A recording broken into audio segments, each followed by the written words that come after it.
Hello everyone and welcome back to a brand new video where today we're finally back with some Gran Turismo 7. Yes, it's been a very long time since we last raced here. Of course, don't really enjoy the daily races on Gran Turismo. I don't think they make particularly good videos either. But the Gran Turismo World Series manufacturer and Nations Cup are returning with their 2022/2023 exhibition series. So we're here at Trial Mountain Reverse in the Audi R8 LMS Evo Group 3 car. And I'm going to say this now, it's awful. I cannot stand this car track combo. It is quite possibly the worst thing I've ever driven on Gran Turismo 7. They've butchered Deep Forest Raceway to within an inch of its life. I cannot fathom. I used to love this track on Gran Turismo 5. Now it's awful, but mini rant over. I suppose we probably better get into qualifying, and let's hopefully see if we can get a lap in.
That's basically what it does every time through that hairpin. You just cannot get the throttle down in this Audi. I don't think any other cars are struggling with it as badly, but I've tried traction control, I've tried second gear, I've tried absolutely everything to make it work around there, and it's just a complete lottery, it feels like. Right, well here we are then. Gran Turismo 7 2023 Exhibition Series is finally underway, and what a terrible combo to start with. Yep, I think this one is probably going to be quite a tough race there. Looks like the Nissans, I think, are going to be the cars to beat around this circuit. I'll completely level with you. I have tried this race once before, and I think it was Nissans locking out the front two rows in that race as well. They're 124.5. by our pole sitter there. Suzuki Vision Gran Turismo up in P2, nearly an entire second away, and then a Toyota GR Yaris in P3 there. Subaru BRZ lines up in P4, and then it is a Mercedes AMG GT3 in P5 there. Porsche 911 in 6th place there, the end of row 3. Then we've got a VW Beetle with a Herbie livery in 7th. Another GTR there in P8, and here we line up then in P9 in the Audi, 1.7 seconds off the pole there. Toyota GR again in P10, and then we've got yet another one in P11, as always a very popular choice on Gran Turismo. Honda NSX in P12 ahead of yet another Nismo GTR there, 13th place. Towards the rear of the field though, we've got a McLaren 650S, an Alfa Romeo 4C, and then last but certainly not least is going to be a GTR once more there. But hopefully, yeah, we are starting this one on a set of the hard compound tyres. You're going to have to do about 10 laps on the hards, then 8 laps on the softs is kind of the goal here today, but it's just going to be about survival, trying to spin as few times as possible. That is genuinely how I feel driving this car around this circuit. I just cannot find a way around it at the moment. Like I said, I've tried absolutely everything, and nothing appears to be working with the Audi R8 at the moment then. But rounding through the final corner, about to go green flag racing then for 18 laps around Deep Forest Raceway. Going to take about half an hour this race today. 5 red lights, and it is going to be the lights out, and away we go there. And I guess one of the only perks of the Audi is it's got fairly long gears, so you'll often find yourself making up a bit of time of the launch there. But we are the only Audi in this lobby. Goes to show it is a fairly unpopular choice on Gran Turismo, but let's just try and see what we can do on lap 1 as we head up in towards the hairpin for the first time. Already getting very, very loose and lively there. Lots of Constantina up on the inside. We're just going to try and hold a wide line there through the first corner. And we are going to get a big old squeeze off the turn. But we are up. I got pushed out there, Gran Turismo. That, I guess, yep, that's just Gran Turismo logic for you. At the end of the day there, as you can already see, we've got another car on my inside. Another one potentially trying to muscle his way through as Supra's... oh, he's going to make it 3 wide. That's going to get very, very messy again. All we can do is really just hold on the outside and pray that we make it through. Looks like we've had a spinner as they're still somehow 3 wide off the corner. We've got another Supra. Not 100% sure where I was meant to go in that situation, but how are we the only one that got spammed there? I don't understand what on earth's gone on, but yeah, in what was already going to be quite a tough and testing race then, we are right now down to the rear of the field. We've still got that half-second penalty, and we've got a damaged car that, of course, Gran Turismo will fix itself, but how out of the 3 of us was I the only one that spanned? Not the beetle or the one at the wall, not the car that pinged off him, just me that was on the brakes trying to avoid it all. I absolutely love that. Let's around in the final corner though, you can instantly... There we go, damage now sorted. Feel the understeer there, but yeah, this one going to be quite a tough all afternoon then, as you can see, gaining speed on the Supra, but even then in the slipstream he's not exactly slow. So we head back through the very, very cambered first couple of turns. Of course, we are going to have to serve that slowdown as well. Just up the next corner as there's more carnage down at the hairpin. Honestly, I'm taking a wide line through there. We can still see we're not on the throttle or anything, but it's still trying to break free from me as half-second penalty now served. Apparently we're up to P14. Yep, someone's binned it down at the hairpin. I think he was right at the front of the field in qualifying, but it is going to be quite a long one, I feel.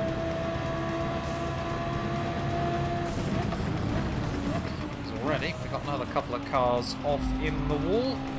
Oh, I honestly didn't think he goes there. So side by side now with the Alfa Romeo. We're going to try and do the old up and under. And there we go. We're through up another place. If we could try and get a top 10 here, I feel like that would probably be a bit of... What? Where? Gran Turismo does officially hate me, apparently. Another spinner and another rage quit. I think that's how we're going to try and gain places in this race, apparently, just by others calling it quits. But yeah, we've served our 1 second penalty now as well. But yeah, we're back into 11th. So we've got more yellow flags out. We're back into the top 10. I mean, this was always... I don't know who at Gran Turismo signed off. I mean, this track's not as bad in the right way around, but in reverse, it's just awful on this game. But yeah, I try not to rant too much in a lot of these videos, but Gran Turismo, I think, definitely deserves it today. Always what you want on your return for the game there is just a combo that is useless. But we've got to dig deep, we've got to breathe, we've got to try and see how many more places we can gain. Yellow flags, another one gone. Thank you. I'll be the Frenchman this time round. So, yep, now back to where we started then in this race, which goes to show, I mean, this is just completely going to be a race of attrition, but yeah, it would have been nice to sort of feel like you had a fighting chance, I suppose, but we are closing in on this next gaggle of cars as well. There's 2 cars in front of me still really going for it at the moment, as we're halfway around lap 5. I guess the good thing is this track is deceivingly short still in terms of time, as that was a little bit loose and lively through there, but very, very close to running outside the white lines. But yeah, I don't really know why I picked the Audi for this series, to be honest. So the Supra again getting very, very loose and lively. Yeah, I don't really know sort of what compelled me to pick this car. I think the GR4 car, the Group 4 car, is not too bad. Of course, that is the TT Cup. I know you used to be able to rock the R8 GT4 in previous Gran Turismos, but yeah, not an option anymore there as well. Again, the Supra, it's very, very loose and lively as we head out of the final corner. Are we now going to be able to get a run on him as we head back down towards turn 1 there? Not really brave enough to go for moves up into the hairpin unless I absolutely have to, but he's going to leave the door open. No, he's not. I'm going to nudge the wall as well in a panic. And that's just just going to cost us speed as we head up the hill. Just got to be so careful through there as well. There we go. Right in front of him, picks up a 1 second penalty. I mean, look at that! You're not on the throttle or anything. It just tries to spin you. For some reason there, as we're both going to get a freebie. There's the NSX, I think that is Acura. Yeah, there we go. Gets a slowdown. So yeah, up to P8 then of this race. I mean, we're still finding time each and every lap. Of course, we've got to remember, I'm so sorry. Nope, we've actually got that slowed down. So he's going to turn into me. That was accidentally a dive bomb that worked really nicely. But come on, keep it between the white lines. Yeah, of course, we have got to remember as well, and I don't know how many other people are doing it, but we are starting this one on the hard, so theoretically we should be quicker later on. 7 seconds now up to the German up the road. So again, just through corners like that, this car really does just slide around underneath you. You've got to be so careful through most of the turns around this track. That being said, I still have exactly 0 confidence through the hairpin, but our normal pace is actually fairly consistent. See, we are taking a fair bit of time out of the German in front of us, but I do wonder whether that's just perhaps he's on soft tyres that are now slowly going off, as that's not quite what I wanted to do there, and unfortunately in those moments it's often better just to let yourself slide down that wall rather than do anything else with it, as that's going to compromise us a bit of straight line speed for a little while. But yeah, it's just so unpredictable. You know, you feel like you're doing pretty much the same thing each lap in this car, and it's just not working the way you want it to. As yeah, we're definitely down on straight line speed down this straight, but we'll get sorted again, so we've just got to keep going. Yeah, I originally said lap 10, but it might be lap 11 that I decided to box, just because these hard tyres are hanging on very nicely at the moment. So there we go, damage sorted. Let the chase commence once more. So there we go, we've already got someone peeling into the pit lane then. Taking off... Oh, I'm guessing they're going on to hard. Surely they can't be coming off the hard tyres already. Because yeah, that time round cost ourselves close to a second, but we are gaining places. There is the Porsche. So we're going to nip out just in front of them. But yeah, now pretty much at half distance. Come on, nice and easy, Matt. It's so sketchy. Just this entire sector there. Just look at that. I'm on the brakes. I'm on the brakes, and the back end's still trying to come round. Oh, Polyphony, please. Just don't use this track. It's got to be as simple as that. Oh, that got a bit sketchy there, as Porsche, I think it is going to fly around my outside. We picked up a half-second penalty as well, as, yeah, I don't really want to battle you at the moment, mate. Truth be told, but, yeah, still, I mean, yeah, these hard tyres are hanging on very nicely, so nothing to really complain about with them. But I think the leader started on the hard tyres as well there, and he's put like 35 seconds over me in 10 laps. I mean, yeah, he was a second clear of anyone in qualifying, and of course, just get that free run at the start, but yeah, it goes to show just how far off we've been. Can't remember where the other race is. I mean, come on. Yeah, I can't remember where the other race is in the Group 3 cars, but I really hope it suits the Audi slightly better, as penalty now served. We're going to lose at least another 1 place here. That's actually to the NSX. I forgot about these two just behind us. So obviously we're all taking a bit of time out of the German. But yeah, I think the Mercedes, they were a lot further up the road, so I don't think they're really in our battle. Now might be in our battle. A little bit of an oopsie. We get a freebie for us again. Come on, got to try and get back around the NSX. Like I said, not going to box the end of this one. I'm going to stay up 1 lap longer. But yeah, you can see how much we're struggling to position this Audi where we really want it through a lot of the corners. I mean, when you get the slide right, it can be very quick, but you can't really rely on a race car to drift nicely every single time, especially a car like this there. Apparently we have still got some drivers then on soft, so they have been able to go a lot further than I was really ever expecting them to. Will the NSX pit now? No, he will not, so he's going to stay out another one as well then. So we're probably both going to pit. It's okay, we were battling the Merc as well. I'm so confused what's going on apparently today. But yeah, over half distance. Going to jump the GTR as well as he heads back into the pit lane. He's also got a penalty. But oh, back end got loose and lively. I don't want to be here. I'm so sorry, Mr. NSX. Never my intention, but we had to just try and slow it down as best as possible then, not to shadow around him, and we definitely lost out because of it. So like I said, apologies to my fellow Brit, but yeah, not quite what we wanted to do there. just see the NSX. He's got the confidence to carry the car over the curbing a whole lot more than I do, but round in through the final corner. Of course, you do have to pit in this race. We're going to make sure we're over the white line on entry. Make sure we don't get anything for for crossing over the pit entry line. As well, you do actually have to stop for a bit of fuel as well. That I wasn't expecting. Don't have to do that all too often on Gran Turismo 7, but into our pit stall we go then. Just top up the car with a little bit of extra fuel as well, like I said.